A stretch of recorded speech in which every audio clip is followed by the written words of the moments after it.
नमस्कार। पॉलिटिकल पंचायत में आपका स्वागत है। मैं हूं प्रदीप डबास। लगातार बढ़ रही महंगाई के आज के वक्त सबसे बड़ा मुद्दा बनता जा रहा है।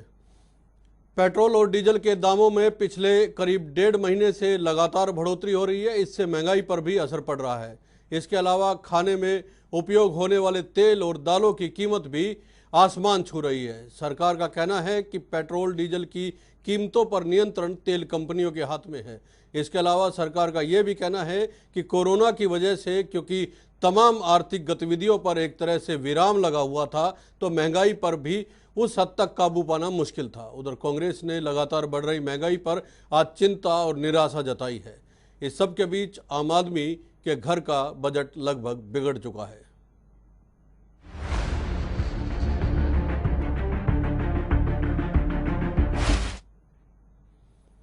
जी, अलग अलग राजनीतिक दलों का जो है मंथन जारी है। प्रदेश बीजेपी कार्यकारिणी की भी आज बैठक हुई है। अलग अलग जगह से नेता जुड़े हैं और वीडियो कॉन्फ्रेंसिंग और वर्चुअल तरीके से अपनी अपनी बात सब नेताओं ने रखी है। इस मीटिंग में लगभग तमाम विषयों पर जो प्रदेश की राजनीति से और दूसरे मसलों से जुड़े हुई चीज़ें हैं उनका विचार मंथन किया गया है। इसके अलावा आज कांग्रेस ने भी एक विचार मंथन के लिए अपने प्रभारियों की और महासचिवों की बैठक बुलाई थी दिल्ली में। तमाम विषयों पर वहाँ भी चर्चा की गई है। वहाँ महंगाई को लेकर भी चर्चा की गई है। और बीजेपी की जो बैठक आज हुई है प्रदेश कार्यकारिणी की, जिसे राष्ट्रीय अध्यक्ष जो है जेपी नड्डा साहब ने भी संबोधित किया है और प्रदेश अध्यक्ष ओम प्रकाश धनखड़ ने भी संबोधित किया है, उसमें भी तमाम विषयों को उठाया गया है।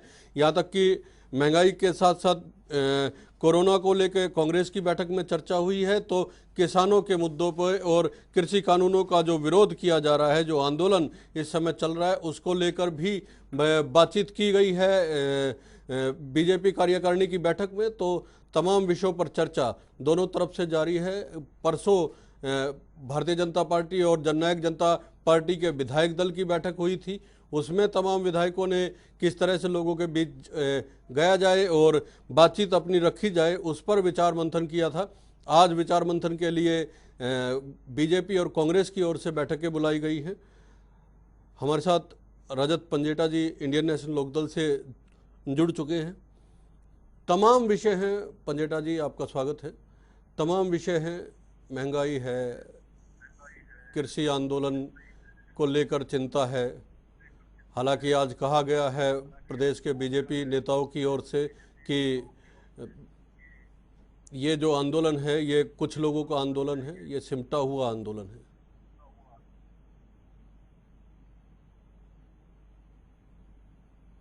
जी प्रदीप जी, मेरे से सवाल है आपका। जी जी जी।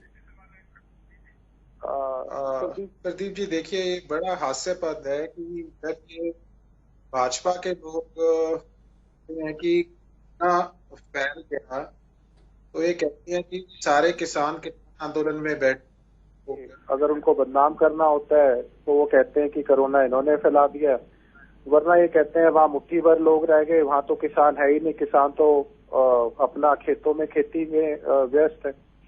तो भाजपा का आपने देखा होगा कभी भी किसानों के पक्ष में एक बयान आज तक नहीं आता है।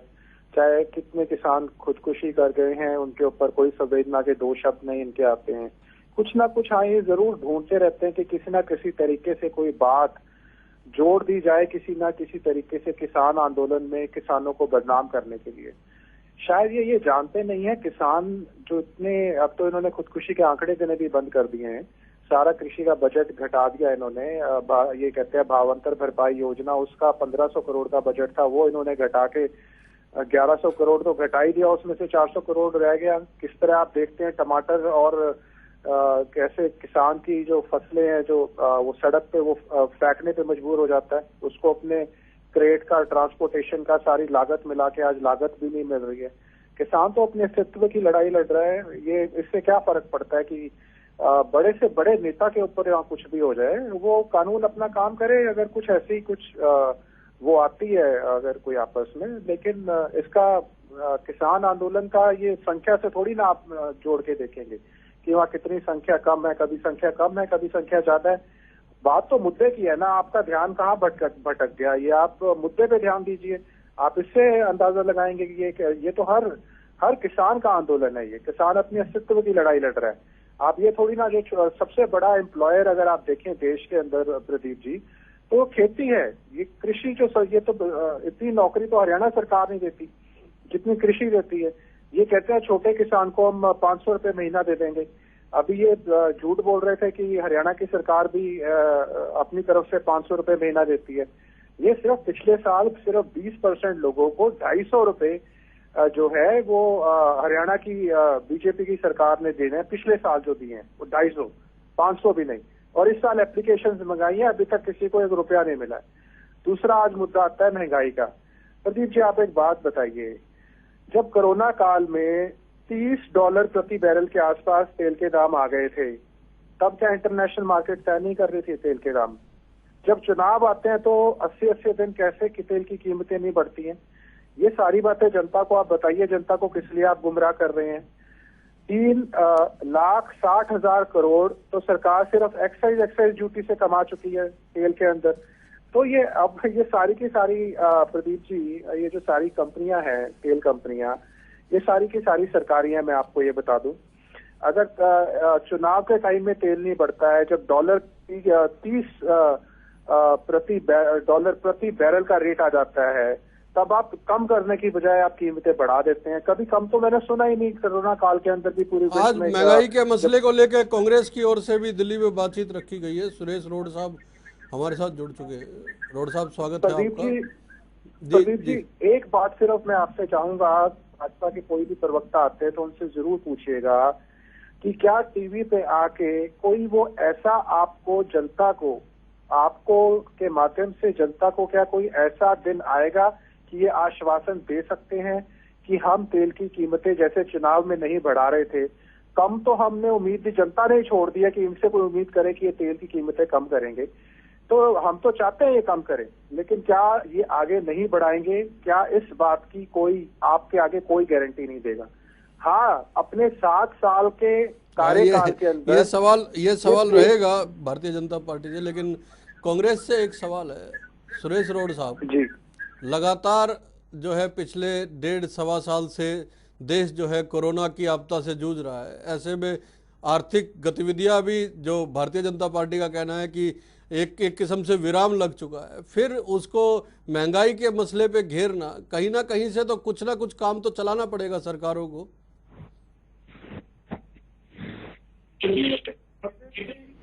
कि सरकार के द्वारा या बीजेपी की पार्टी के द्वारा कोई ऐसा बयान दिया गया है जो आपने अभी बोला, तो ये सरकार का काम चलाने का बयान है, देश का काम, जनता का काम चलाने का नहीं है। इसी से स्पष्ट हो जाता है कि ये सरकार जो लोगों के द्वारा, लोगों के लिए बनाई जाती थी, ये उस पर खरी नहीं उतर रही। इन्होंने अपने मित्रों का काम चलाना है, इन्होंने अपना काम चलाना है। प्रदीप जी मैं आपको बड़ी सटीक बात कहना चाहता हूँ और 2 अक्षरों में कहना चाहता हूँ ताकि जो दर्शक हमें देख रहे हैं वो समझ जाएंगे। आंकड़ों के जाल में ज्यादा उलझने की जरूरत नहीं है। आज बच्चा जो गाय और भैंसों को चराने का काम भी करता है ना, गौ चराने, तो वो भी समझ रहा है कि पिछले साल से 30 रुपए से ज्यादा पेट्रोल और डीजल की कीमत बढ़ा दी गई है। और पेट्रोल और डीजल के बढ़ने से मतलब होता है खासतौर पर डीजल के कि ट्रांसपोर्टेशन बढ़ गई, चाहे वो सब्जी हो, चाहे अनाज हो, चाहे कोई सरिया, सीमेंट, बिल्डिंग मटेरियल का सामान हो, ट्रांसपोर्टेशन के लिए, या फ्रूट हो, कहीं हिमाचल से, जे&के से हमारे पास आते हैं, जो हर चीज की महंगाई बढ़ाने का काम सिर्फ डीजल करता है। और हर व्यक्ति का, चाहे वो किसान हो या छोटा दुकानदार हो, वो ट्रांसपोर्टेशन के जरिए डीजल की कीमत से सीधा जुड़ा हुआ है। मैं आपको बताना चाहता हूं प्रदीप जी, मेरी आवाज आप तक आ रही है? आ रही जी। मैं आपको एक बात बताना चाहता हूं कि जब हमारे कांग्रेस के समय में क्रूड ऑयल यानी कच्चे तेल के रेट 100 के पार थे, 101 के भी ऊपर थे, तो उस समय में पेट्रोल 63 रुपए 99 पैसे था, हाईएस्ट रेट बता रहा हूं। और एसएसडी जिसको हाई स्पीड डीजल बोलते हैं, उसका रेट 50 रुपए 25 पैसे हुआ करता था जब कच्चा तेल 101 था, यानी आधा रेट।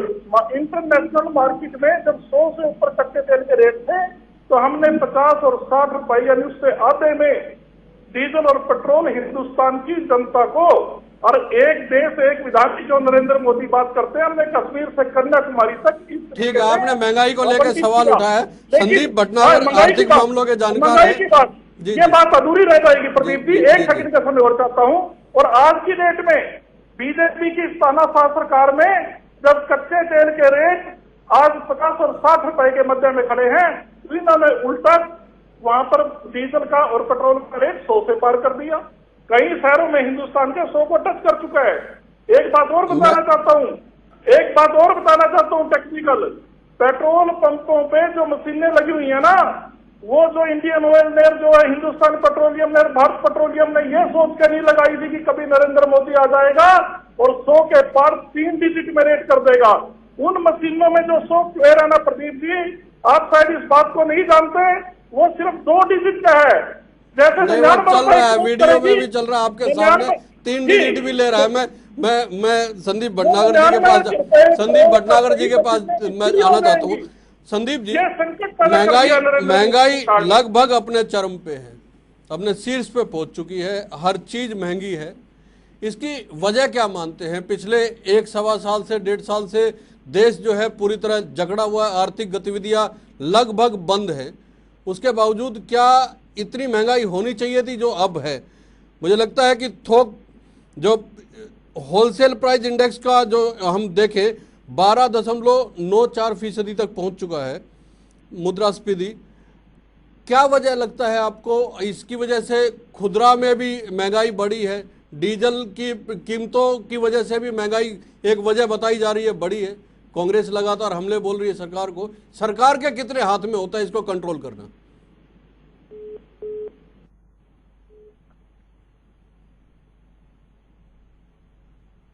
करने के लिए मेरी आवाज आ रही है आपको? आ रही है। अच्छा, जो आपने पॉइंट्स बोले, जो बाकी पैनलिस्ट भी जो बोल रहे हैं, मैं मुझसे काफी हद तक सहमत हूँ। महंगाई काफी बढ़ रही है, इसमें कोई दो राय नहीं है। पिछले मेरे हिसाब से 8-10 साल से जो रेट इन्फ्लेशन का था, उससे सबसे ज्यादा हाई ये रेट हो गया है। तो एक कारण जो है, जो सब लोग एग्री करेंगे, वो एक कारण तो ये है ही कि क्योंकि ट्रांसपोर्टेशन कॉस्ट बढ़ रही है, डीजल की, पेट्रोल की प्राइसेस बढ़ रही है, डीजल की मेनली प्राइसेस बढ़ रही है, वो उसका इफेक्ट जो है ओवरऑल सब चीजों पे पड़ रहा है। अगर आप कोई भी मटेरियल इधर से उधर ट्रांसपोर्ट करेंगे और उसकी अगर कॉस्ट बढ़ेगी, तो वो अल्टीमेटली वो जो कंज्यूमर है उसको वो बेयर करना पड़ेगा। तो एक तो काफी बड़ा कारण ये है ही है, क्योंकि आप देखिए कि पिछले हर रोज, हर तीसरे दिन आपको कुछ ना कुछ डीजल की प्राइस में वृद्धि मिल रही है। और अब मतलब डीजल और पेट्रोल की प्राइस में हालांकि गैप ही नहीं रह गया है। पहले कितना गैप हुआ करता था, 30 रुपए का, 40 रुपए का, अब 5-6-7 रुपए का गैप रह गया है। तो एक कारण तो ये मेजर है ही है। दूसरा मुझे लगता है कि एक कारण ये भी है कि क्योंकि सारी अर्थव्यवस्था बिल्कुल ठप थी, कोई भी चीज, कोई प्रोडक्शन बहुत डाउन थी। तो होता क्या है कि अगर हम डिमांड एंड सप्लाई को देखें, तो अगर आप सप्लाई नहीं करेंगे और चीजों की खपत तो वही होनी है। अगर मान लीजिए हमारे घर के अंदर जो भी सामान आता है, चाहे हम बैठे हुए हैं घर के अंदर लॉकडाउन के अंदर, लेकिन हमारी कंजम्पशन तो लगभग उतनी है। तो उस वजह से उन चीजों की प्राइसेस में इंक्रीज होगा, क्योंकि अगर आपकी जो सप्लाई है वो कम हो रही है और डिमांड में कोई कमी है नहीं, तो उन चीजों की प्राइसेस में अपने आप ही बढ़ोतरी होती है। तो मेरे हिसाब से ये दो मुख्य कारण हैं। अब जहां तक सवाल पैदा होता है सरकार का काफी कंट्रोल इसमें लिमिटेड है, मैं कहूँगा। मतलब कुछ चीजों में है भी।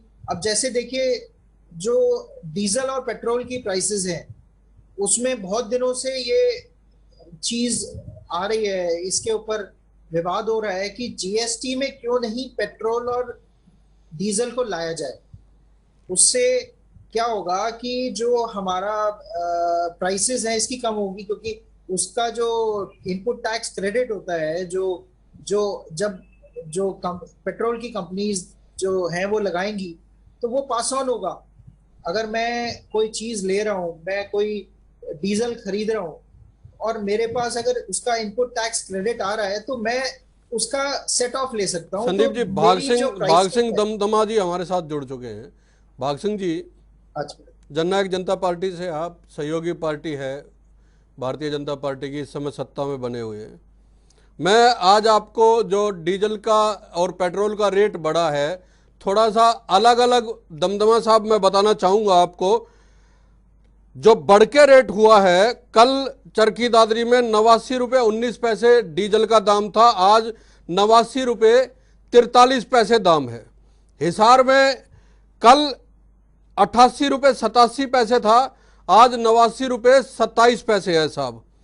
सिरसा में कल 90 रुपये 17 पैसे दाम था डीजल का, आज 90 रुपये 6 पैसे दाम है।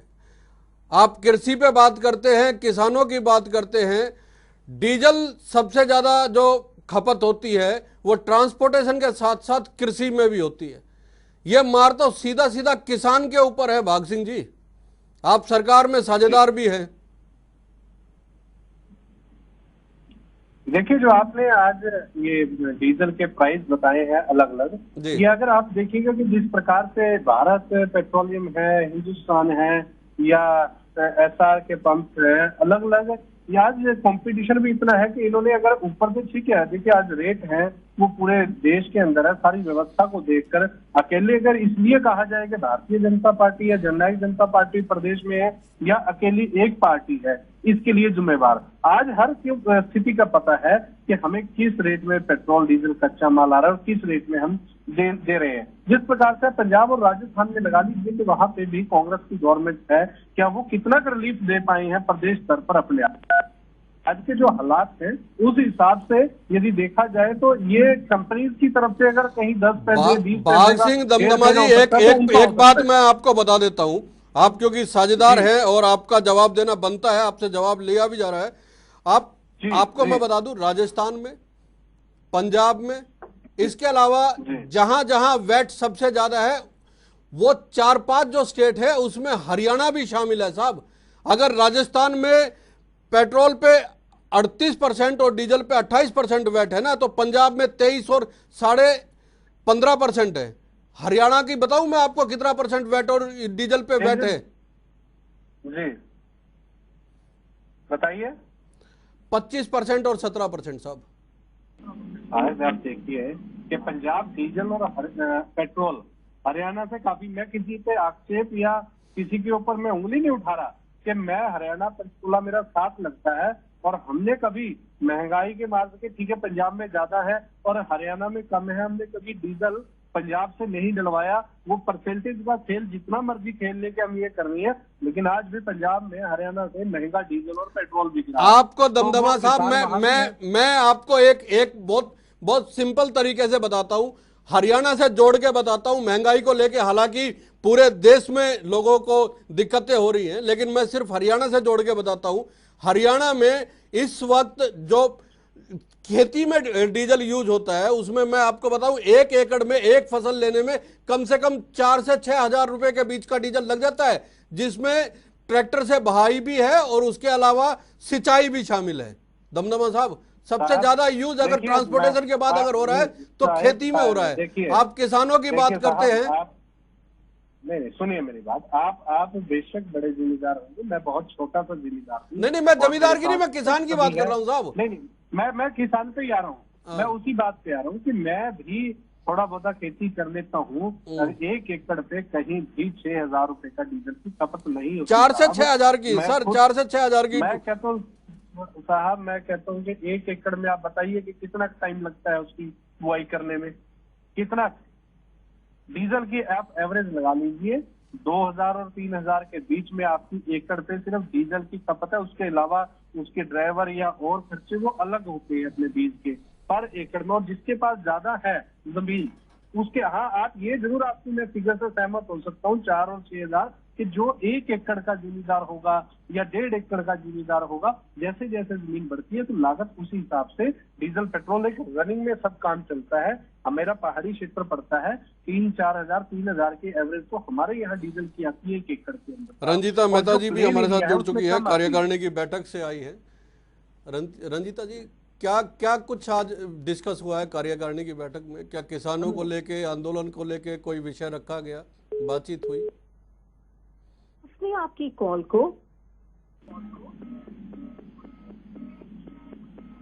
हाथों में चला गया है ये आंदोलन, और कहीं ना कहीं जो विपक्ष है वो किसान का मुखौटा पहन के वहां का अपना झंडा ना लेकर वहां का झंडा लेकर जो है वहां पर आंदोलनों में पहुंचता है और विरोध करता है। विरोध के नाम पर मैं ये मानती हूँ कि जिस तरीके की आज किसान आधे से ज्यादा हमारे साथ हैं, और जिस तरीके से आके वो इस बात की तारीफ कर रहे हैं कि कानून उनकी तारीफ की है, क्योंकि ना केवल रबी की फसल बल्कि खरीफ की फसल भी उन्होंने देखी। दोनों जगह उनका बम्पर उत्पादन हुआ, बम्पर उनकी खरीद हुई, बल्कि एमएसपी पे जब सरकार खरीदना चाहती थी सरसों को, वो उनको मार्केट में उससे भी ज्यादा रेट मिला और उन्होंने वहां पर बेचा। इसलिए किसान की बात अगर करते हैं, किसान तो बहुत ही खुशहाल है। हाँ, अगर आंदोलन जीवियों की बात करते हैं, जो विपक्ष मुखौटा पहन के किसान का आंदोलनों में आ रहा है, उनके लिए मैं कुछ कहना नहीं चाहती, क्योंकि निश्चित तौर पे उनका काला चेहरा और चरित्र लोगों के सामने धीरे धीरे आ रहा है, और जनता जनार्दन इस बात को समझ रही है कि लेकिन ये पीठ तो आप किसान आंदोलन को लेके और सारी चीजें किसानों को लेके आप अपनी थपथपा रहे हैं कि किसान जो है खुशहाल है और आपने बढ़िया रेट दिलवाए हैं किसानों को, ये सारी चीजें अलग है। कांग्रेस तो आपको महंगाई पर भी घेर रही है मैडम। मुझे एक बात का जवाब दीजिए, इन कांग्रेस में से पूछिए, राजस्थान के अंदर जो बाजरा है, किसान की जो खरीद है उसके अभाव से उसको 10,000 करोड़ का नुकसान हो रहा है, तब तो कांग्रेस को कोई तकलीफ नहीं होती और ना ही वहां के किसानों की कोई तकलीफ मानी जाती है। जिस तरीके से पंजाब के अंदर 30 रुपए प्रति क्विंटल गन्ने के भाव में इनको कम मिल रहा है, वहां भी इनकी सरकार है, वहां पर भी इनके किसानों को और इनको कोई तकलीफ नहीं होती। आज जिस तरीके से पंजाब के किसानों को मुआवजा 12,000 की बजाय 8,000 प्रति एकड़ मिल रहा है, उससे वो बहुत ज्यादा सुखी है और कांग्रेस भी सुखी है। तो मैं एप्पल का कंपैरिजन एप्पल से कर रही हूँ। अगर एक जगह पर आप इस बात की किल्लत मानते हैं, हमारी सरकार तो कई गुना ज्यादा उससे दे रही है। आज अगर फर्टिलाइजर की बात करते हैं, इतनी ऊपर खाद का रेट बनने के बावजूद भी 14,475 करोड़ रुपए की सब्सिडी जो है वो भाजपा की सरकार जो है वो देने का काम कर रही है किसानों को। मुझे एक बात का जवाब दीजिए, कहीं भी कांग्रेस की सरकार ले लीजिए, आज यहाँ पे उनके प्रवक्ता सुरेश रोड जी पूछिए, मुझे कहीं भी बता दीजिए कि हरियाणा से ज्यादा रेट वो एमएसपी दे रहे हो, हरियाणा से ज्यादा सहूलियतें दे रहे हो, हरियाणा से ज्यादा मुआवजा दे रहे हो। आप किस चीज के कंपैरिजन से कांग्रेस सवाल करने के हक में है? अगर वो खुद की जहां पर इनकी प्रदेश में सरकारें हैं वहां पर इस बात को नियंत्रित जवाब ले लेते हैं सुरेश रोड साहब से, जवाब दे दीजिए सुरेश रोड साहब। आप किस हक से कांग्रेस के लोग जो हैं किस हक से बीजेपी से सवाल पूछ रहे हैं, जब आपके यहाँ पे ही किसानों की जो दुर्गति रंजीता मेहता जी बता रही है कि हो रखी है, तो फिर कैसे आप सवाल पूछ रहे हैं? देखिए, रंजीता जी ने अभी कहा कि कांग्रेस के प्रवक्ता बैठे हैं। हमें तो रंजीता जी अभी भी कांग्रेस की प्रवक्ता की तरह नजर आती है, बेशक इन्होंने बीजेपी में अच्छा नहीं वो अलग बात है। लेकिन मैं ये बताना चाहता हूँ, सुरेश रोड जी, आप भी इसी तरीके से नरमी में चलते रहिए, आपको भी भाजपा में जल्दी शामिल कर लिया जाएगा। वहां पर कोई इज्जत नहीं है, ये बात आप पहले भी मानते थे और अब भी मान जाएंगे। वे बच्चे खानी पार्टी है, ये अपने बच्चों को खुद ही पैदा करती है और भी खाती है, तो बेहतर है आप भी इधर आ जाइए, मौज मानिए। रंजीता जी, हम आपको चलो बीजेपी में आप प्रवक्ता बने, इसके लिए बधाई देते हैं, और हम जहाँ हैं वहाँ ठीक हैं। मैं अपनी बात से सिर्फ एक बात कहना चाहता हूँ, एमएसपी की जो आपने बात की कि पंजाब में और हिमाचल में जो आप बता रहे हैं कि एमएसपी कम है, एमएसपी की ही लड़ाई किसान बॉर्डरों के ऊपर पड़ा हुआ लड़ रहा है, वो नरेंद्र मोदी जी के हाथ में।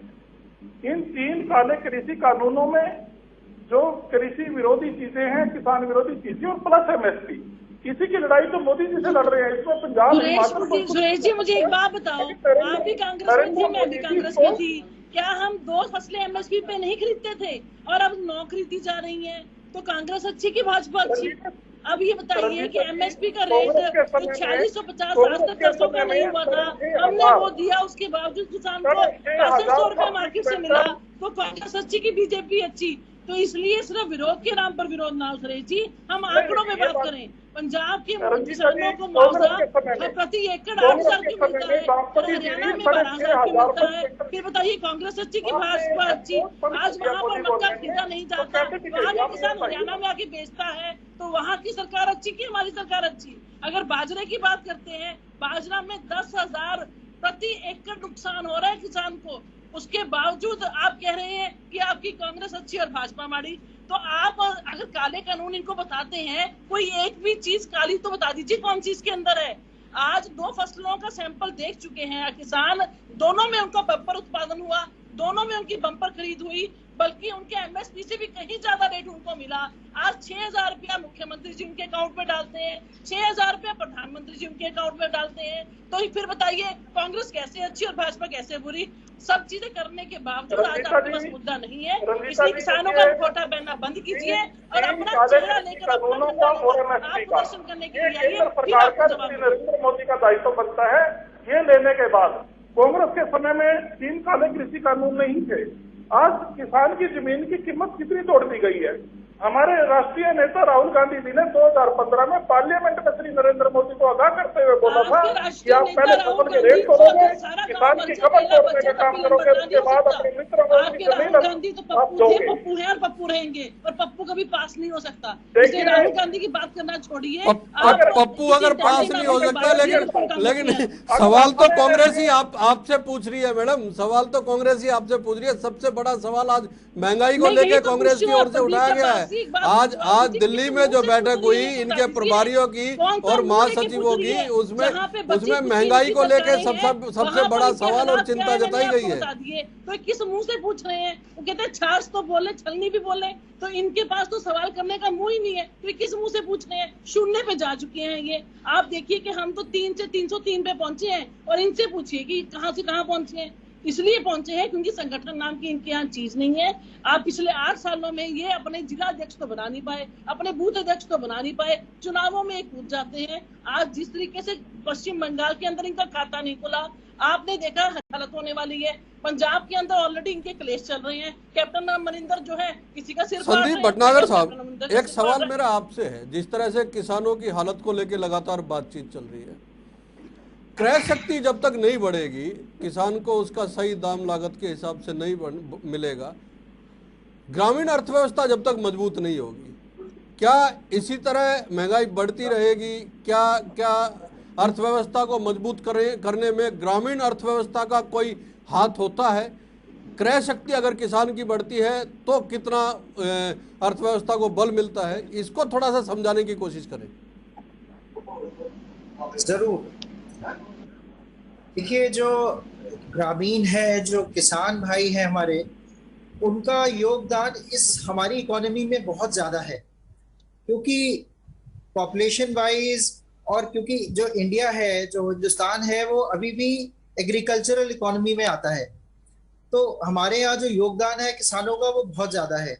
तो अगर उनको अपनी चीज़ों का ठीक मूल्य नहीं मिलेगा तो नेचुरली उनकी जो परचेजिंग पावर है वो कम होगी, और जब उनकी परचेजिंग पावर कम होगी तो हमारी अर्थव्यवस्था में बहुत फर्क पड़ेगा।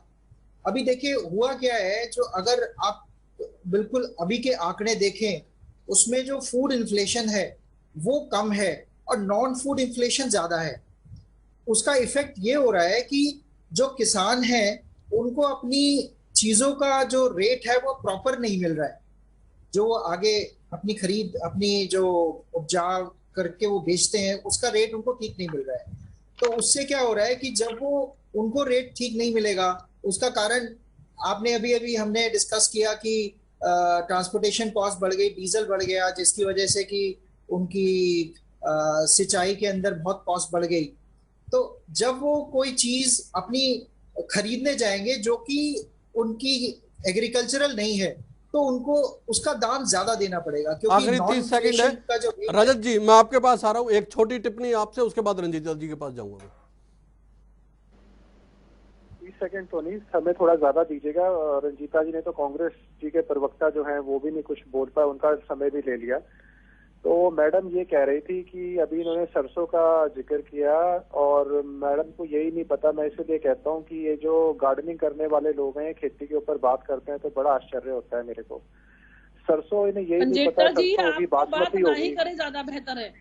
आप हाँ लोग जी, जिस तरीके की राजनीति करते आए हैं, आज भी लोगों को याद किस है तरीके ठेका की? प्रथा, आज भी लोगों को याद है मैं भ्रष्टाचार, आप ही के पास आज आ भी रहा हूँ लोगों को रंजीता जी। याद है लोगों के मैं 10 लोगों के सेकंड में कार्डों के अंदर इनसे खड्डे जवाब लेके आप ही मैडम के पास आ रहा आपको हूँ। एक दूसरे छोटी प्रवक्ताओं टिप्पणी लेनी है के रंजीता जी, समय हो रहा है। बोलिए रजत जी, आपकी बोलिए। मैडम आदत हो गई है दूसरे प्रवक्ताओं को बीच में तंग करने की। मैं आपके बारे में कभी नहीं बोलता मैडम, किसी भी डिबेट में आपसे राय नहीं जाता है, दूसरे का समय लेते हुए खराब करते हो आप। ये जो सरसों है और बासमती है, ये तो हमेशा ही बाहर बिकती है मैडम। कभी आप जाओ मंडी में तो आपको पता चले, किसी मंडी का दौरा करके आओ। मक्का आपको पता है 600, 700, 800 में पिटा है, कितने % बढ़ोतरी करी है आपने? 20 रुपए। कपास पिटा है, कपास एमएसपी पे नहीं मिला। बाजरे की आप बात करते हो, बाजरा एमएसपी पे नहीं मिला। आपको सिर्फ ये आंकड़े मिल जाते हैं सुबह आपके व्हाट्सएप ग्रुप में, वो आप आंकड़े बोल दे देते हो। क्या आप कह देते हो कानून में काला क्या है? मैडम आपकी नियत काली है। रंजीता जी, आखिरी 10 सेकंड आपके पास है, आप बोलिए जरा, बोलिए। किसानों की हालत सुधरेगी या ऐसे ही धरनों पे बैठे रहेंगे, आंदोलन चलते रहेंगे? रंजीता जी, आखिरी 10 सेकंड आपके पास है। देखिए प्रदीप जी, जो सीटू का फॉर्मूला है, डीजल के जो दाम है वो उसके साथ क्यों नहीं जोड़ने चाहिए? ये 20-20 रुपए 50-50 रुपए बढ़ाते हैं, जिस हिसाब से डीजल के रेट बढ़ते हैं, आप ये सीटू का फॉर्मूला क्यों नहीं लगाते? जब आप सीटू के फॉर्मूले के लिए तो मना कर चुके हैं सुरेश रोड साहब। आखिरी 10 सेकंड आपके पास, फिर वाइंड अप करूंगा। बोलिए साहब, बोलिए। ये बुरा वक्त देखिए, ये बुरा वक्त जनता का ही क्यों आता है? जिनका राशन मुफ्त में आता है आज ये रजत जी एक बार जवाब ले लेते हैं सुरेश रोड साहब से। देखिए, आर सिंह जी ने जेजेपी से बोला कि स्टेट गवर्नमेंट का उन्होंने जिक्र किया। मैं ये कहना चाहता हूँ कि जब भारत पेट्रोलियम को नरेंद्र मोदी की सरकार बेच देती है, उसके बाद कोई बात बनती है कि स्टेट गवर्नमेंट इसमें क्यों नहीं कर रही? जी, जब आपकी सरकार थी, आप लोगों ने ना ऑयल पॉइंट्स खरीदे होते, ना 2026 तक वो हमने उसको वापसी करनी होती, ना उसके ऊपर 9,000 करोड़ से भी ज्यादा प्रति माह का जो सिर्फ ब्याज होता, तो आज देश में ये हालात ना होते। आखिरी बात यह है कि जब तक आम लोगों की क्रय शक्ति नहीं बढ़ेगी, महंगाई इसी तरह लगातार बढ़ती रहेगी। कोरोना काल है, सरकार को भी पैसे के लिए डीजल पेट्रोल के दाम बढ़ाने पड़ रहे हैं, ये भारतीय जनता पार्टी का कहना है। कांग्रेस का कहना है कि आम आदमी की कमर टूट चुकी है। इनेलो कह रही है कि सरकार किसी भी मोर्चे पर सफल साबित नहीं हुई है। बहुत बहुत धन्यवाद, नमस्कार।